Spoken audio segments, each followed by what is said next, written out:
YCP అధినేత జగన్పై హోంమంత్రి వంగలపూడి అనిత ఫైర్ అయ్యారు. జగన్ ధర్నా చేయాలి అనుకుంటే చాలా సమస్యలు ఉన్నాయని, వాటిపై ధర్నాలు చేయాలని మండిపడ్డారు.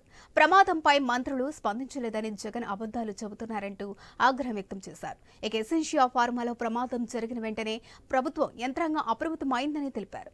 CM Chandrababu, deputy CM Pawan ఎప్పటికప్పుడు మానిటరింగ్ చేస్తూ ప్రమాద బాధితులకు న్యాయం చేశారన్నారు.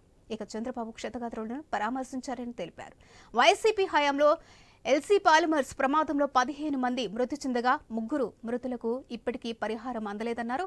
ఇక ఎసెన్షియా ప్రమాద ఘటనలో మృతి చెందిన 17 మృతులకు 36 మందికి క్షతగాత్రులకు ఆర్టీజీఎస్ ద్వారా డబ్బులు పంపడం జరిగిందన్నారు.